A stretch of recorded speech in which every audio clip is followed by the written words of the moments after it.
We put this darkness behind us, and underground is my oration, sound integration. But situation is we're surrounded by light negation. It's black as pitch cause we're trapped by our violent souls. In a deep mind where deep rhymes won't keep my self-control. Too many foes, we feel snake bit, and we won't take it. Enemies need their face hit, we going ape shit. Hell is my confinement within this mind. You're here live, ladies and gentlemen. Thank you so much for joining me, Dukect, here on this Friday evening here on the Dukect Lounge. Thank you so much for listening to me, Dukect, on this October the 4th. And first, we're going out this. I will not be having a Dukect Lounge at next Friday because I will be at New York City Comic-Con 2013.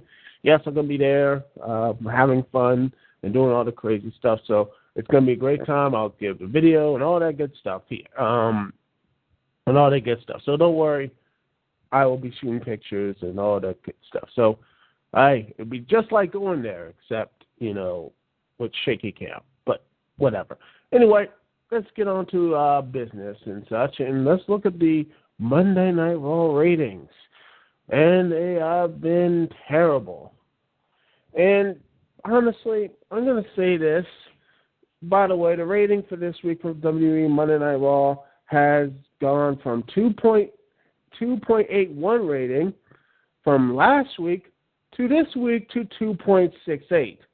Yes, ratings have been going down, and they've been going down for a very, very long time. And first off, let me say the most obvious reason why it's been going down. It's a 3-hour show. I mean, you can have the best show available, but in the end, it's a 3-hour show. No one is really going to watch and sit down and watch a full 3 hours. Only the hardcores, or what have you, is going to sit and watch the entire 3 hours. And trust me, it is not fun. So I'm not going to watch the full 3 hours of Monday Night Raw. So I've been looking at bits and pieces. The only bits and pieces that I actually enjoy of Monday Night Raw are basically Cody Rhodes feud with the New Authority, a.k.a. the McMahon-Helmsley regime 2.0, that, what have you, and everything else. And that's it. That's the only thing that's really keeping me watching Monday Night Raw, because that is the only emotional and thing that actually tied in with the entire story. There's nothing really else there. I mean, Daniel Bryan and Randy Orton, as good as the matches were, I just don't think, to me, Randy Orton, as good as he is, he's not over. And even when he is over, when he had that chance to get the belt, when the WWE hasn't sabotaged him, I truly believe giving him the WWE title at 24 was the dumbest thing ever. It was probably all they did, wanted to just say, "Ooh, they're gonna got to get someone else, a young guy with a title, and what have you. Give him a young guy with the belt, and just to say screw you to Lesnar," and it basically destroyed Randy Orton's career. I truly think he really ruined his career with that. It just, to me, one of the really, really things that just, it took him a long while just to get back. And I would love to hear anyone else comment on that. Maybe I'm wrong, but people are just not really caring about it. And it's sad. And one thing about the whole Bryan angle, the whole Bryan Orton angle, is that there's no real sign that Daniel Bryan's going to get a clean victory. In fact, the WWE Championship is, prop, and the real villain, the real prize is Triple H.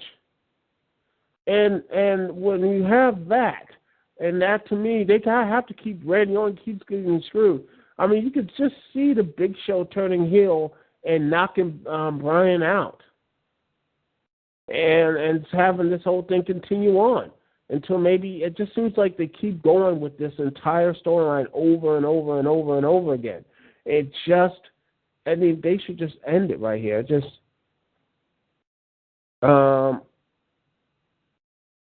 exactly. And here's the real thing is the sad part is about this storyline. The only way, the best way to end it is actually having, destroy all the authority figures and have like a championship committee, but we're not going to have that.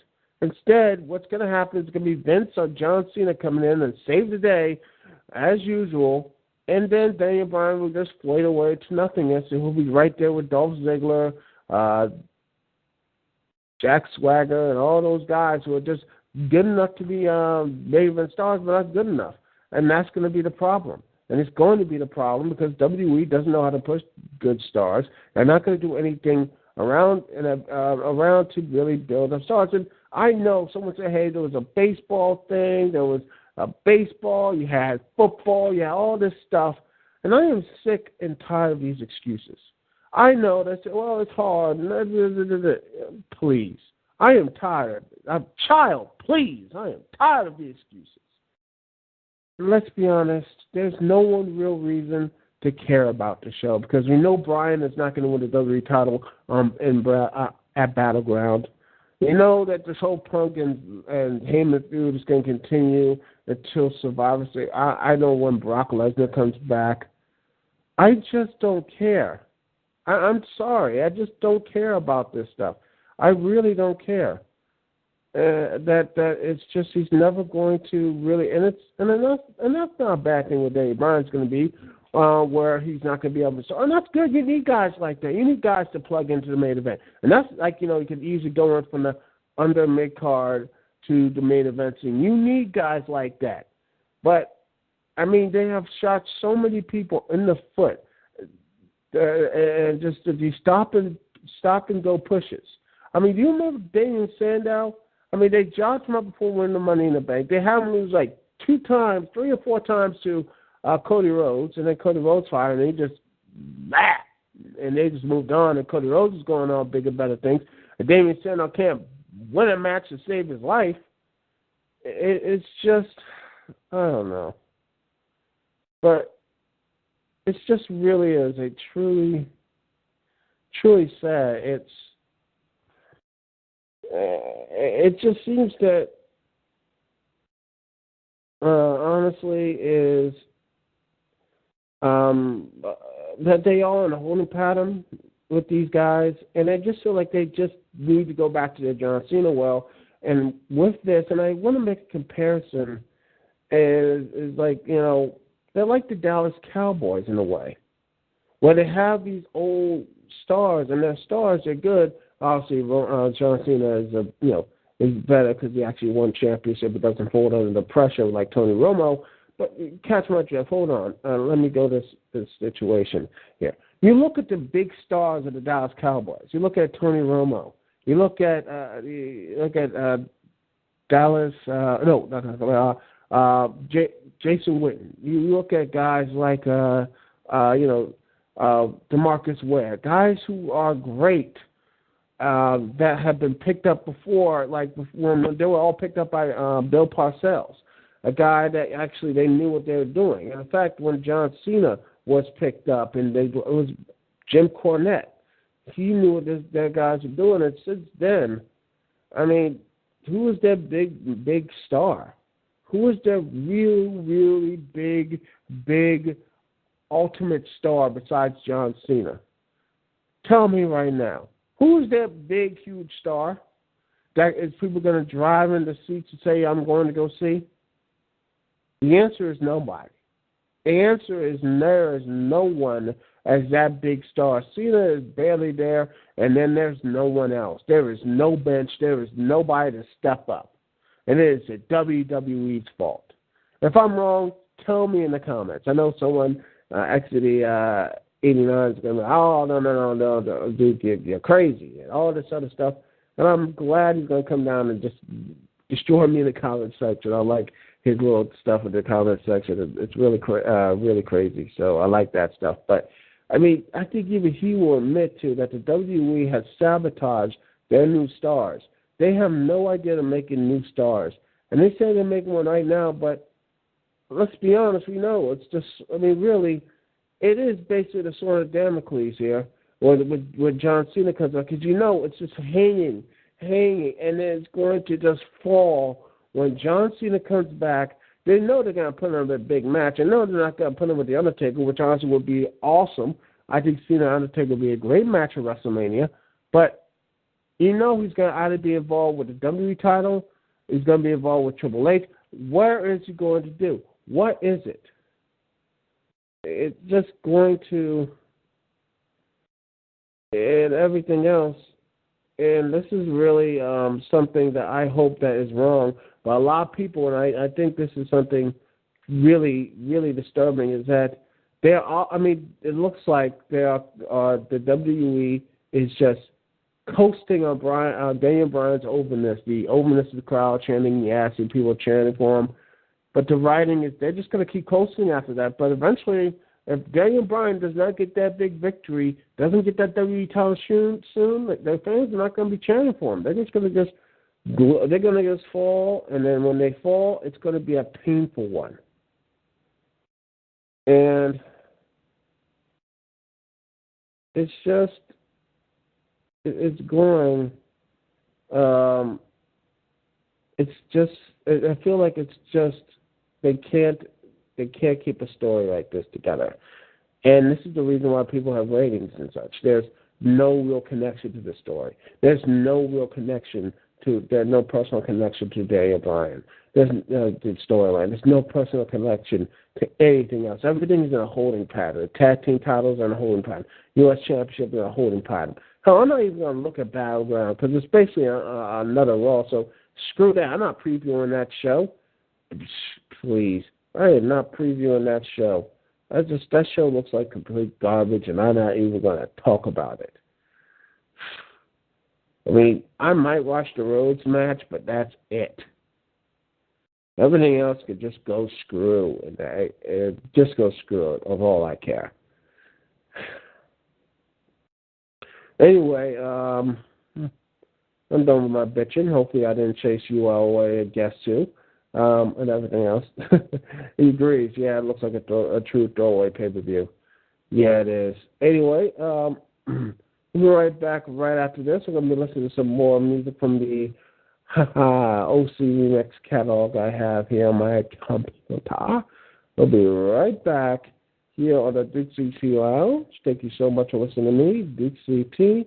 And if you remember, if you want to call in to talk to me, the number is 724-444-7444. Once again, the number is 724-444-7444. And the call ID to connect to me, Dukect, is 92417. The call ID is 92417. We will be right back right after this. And when we come back, we're going to be talking a little bit of craziness with Capcom and some TNA news. We'll be right back right after this here on the Dukect Lounge.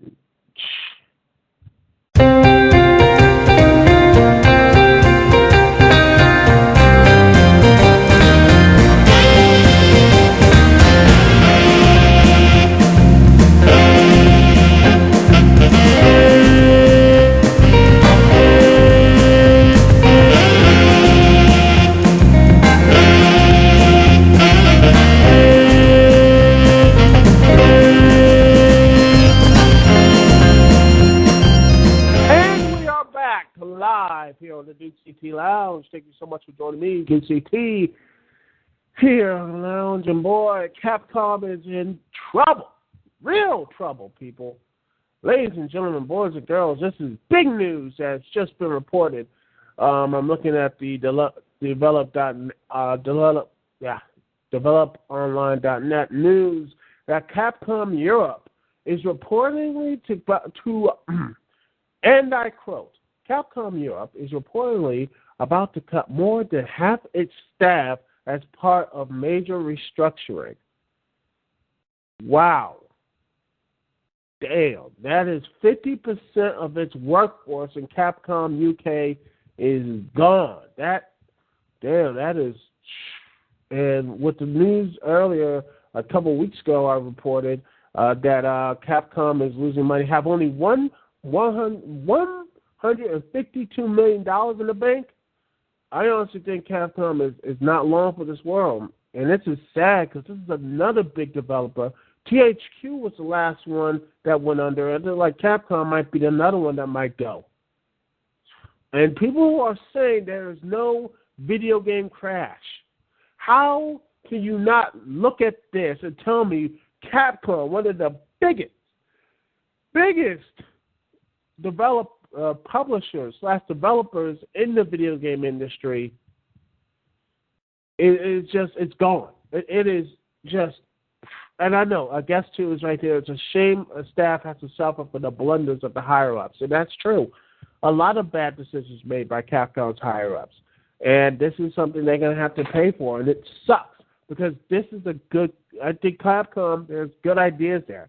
I mean, the new Devil May Cry, I haven't played that yet. I did play a demo of last year's Comic-Con, which by the way, I am going to New York Comic-Con, by the way. I keep reminding myself and everything. It was pretty good, and I liked the idea, and I will probably pick that up maybe when Steam, or maybe I'll just get that random thing when, something like that, when they, maybe just GameStop or just Amazon or something. But, yeah, Capcom is just, wow. I don't know how this happened. I mean, I know they pissed away all the Mega Man fans and such. That's why Mega Nine's producer, Kenji Inafune, hopefully I'm pronouncing it right, he had to make Mighty Number 9, which, by the way, had $4 million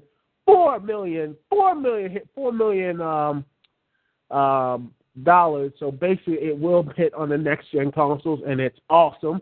By the way, I donated to it $20, so I'm getting the game regardless. So anyway, I can't wait to play it because it looks awesome, and the music's gonna be great. It's gonna be awesome, and it just seems that Capcom has just made so many bad mistakes, though. Resident Evil, you have all this other stuff that Capcom has completely lost the plot. They don't know what they're doing. And it's a shame because Capcom was, and in a lot of people's minds, was one of the premier game publishers. But then something happened, and I knew something was wrong when they started the DLC BS, what they would start doing the fighting games. I mean, Capcom versus Marvel 3. I played that game. I bought that game. I loved it. What have you. It was great, but the DLC killed it for me, and I traded it in. And I really did enjoy the game, and I really am pissed off. And I saw the Ultimate Edition, and I said, screw you, I'm not buying you anymore. Capcom goes straight to hell. And I never looked back. I didn't want to talk about Capcom. I didn't even register it in my existence. I didn't talk about it anymore. Again, Capcom was once a great publisher / developer, and now it's this. Your bad decisions, and you got to pay for it, Now everybody gets a bailout. Or what have you. But, these things happen.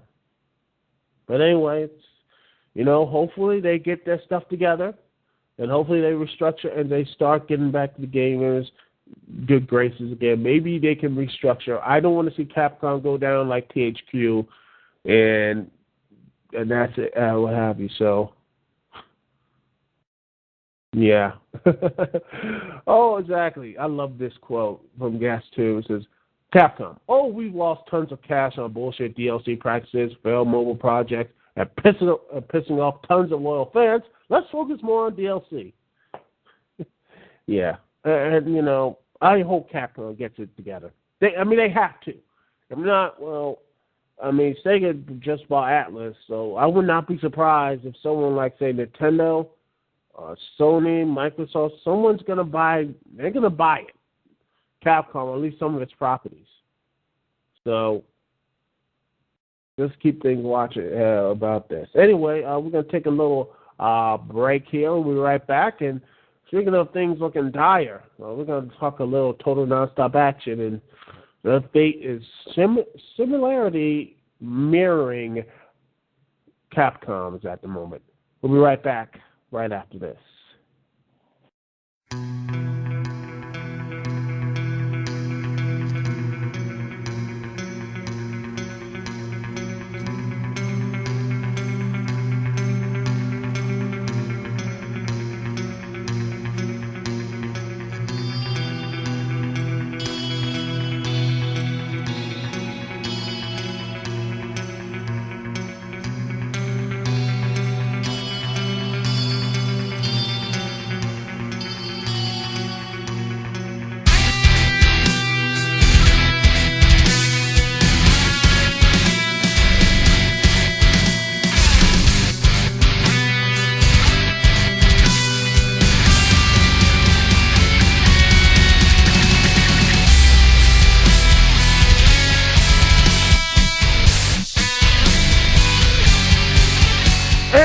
Back live here, ladies and gentlemen, here on the Dukect Lounge. Phone number, as always, is 724-444-7444. Once again, the number is 724-444-7444. And the call ID to connect to me, Dukect, is 92417. Once again, the call ID is 92417. Well.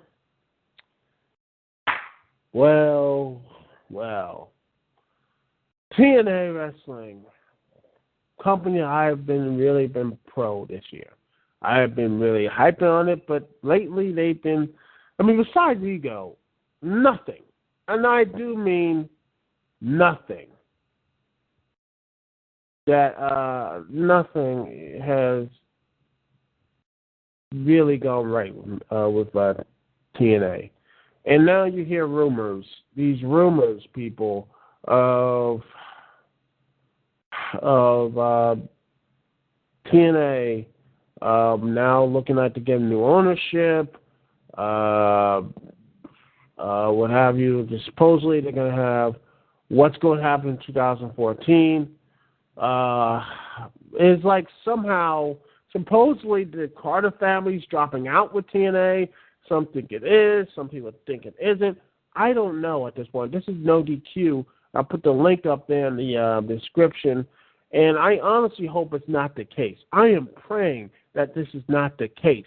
Because as much as people are bitch about Total Nonstop Action, have hated Total Nonstop Action, and Impact Wrestling and what have you, is that we need Total Nonstop Action. We need companies like this. Sure, there's a couple people, if TNA is completely going to have a new face, a new reset button, which I think they are doing. I haven't watched the shows that much. It looks like they are doing that. It looks like they are doing some reset buttons. They're moving things around, what have you. And if there is going to be supposedly a new owner, God forbid, I don't know who's going to do it. Mark Cuban, some say Mark Cuban. Hell, they actually think Redskins owner Daniel Snyder might do it because he said supposedly he might own a wrestling organization. And oh God, no on Daniel Snyder, please. I've been through the high-priced superstars and diminishing returns. No, I don't want to go through that again. Please, I do not want them to sign these Hall of Fame guys that have no business being in the ring anymore and for the money, what have you. Hell, the only good free agent sign they have in the Redskins is the linebacker. Gosh, dang it. Fletcher. Gosh, it is going to really see. Let's see. London Fletcher, yes. London Fletcher, that's it. That's the only good free agent signings, and it got better, but just no. No, God, I don't want to go through that again. But hopefully this is wrong, and the Carters are going to see something profitable, and this is just some cutting, some stuff, and also, and to me, personally, some people think they should go back to 12 pay-per-views, which is stupid. I don't want them to go back to 12 pay-per-views here. That 12 pay-per-view model has been dead for so long, and it's not even funny. The 12 pay-per-view model is the 12 pay-per-view model for the companies right now is dead. It has died and is not coming back. That stuff is gone. It is not coming back, and honestly, I applauded them for doing that. And I'm like, if they just need a good push in the right direction with that. Anyway, I'm hopeful. I'm really hopeful with if Hogan does go, which I think he needs to go, Hogan leaves and they continue with the Ford promo and they find a new place to do their wrestling, which I think they're looking at maybe if they can do something in Las Vegas, get that hot crowd in. I think they could do really good business, do some road stuff eventually. And I do hopefully they continue going on the UK because a lot of people love them in the UK. And they love doing the shows there. So, yeah, it's going to be very interesting to see if they continue to do the shows in the UK.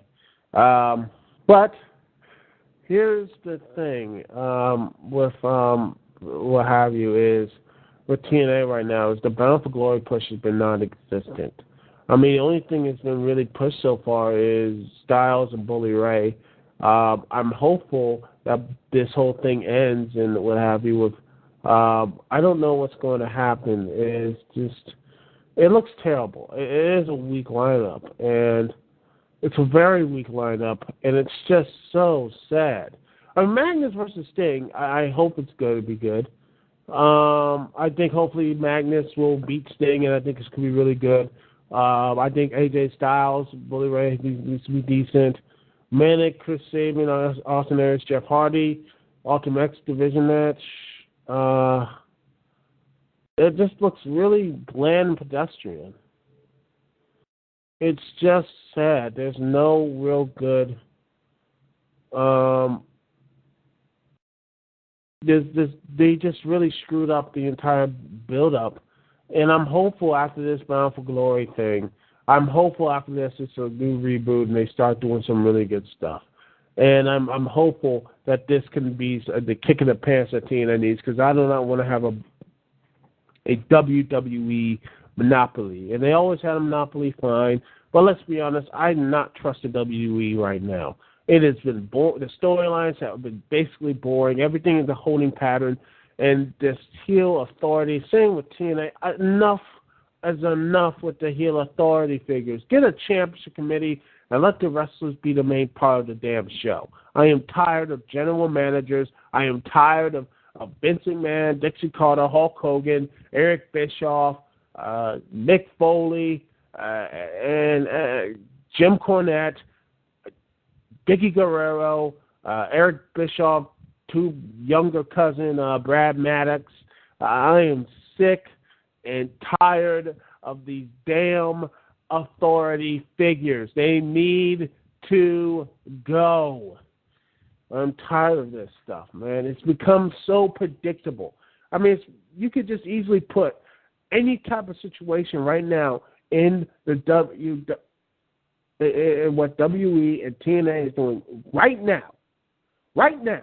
WE and TNA, and just basically the same type of thing they're doing like 15 years ago, with not really any passion, with any type of real passion, nor any type of exciting characters. There's no exciting characters to draw from, and every time there's one good storyline, they just grind it to its heels to make it completely bland, uninteresting, and pointless. I mean, speaking of TNA, they have two of them.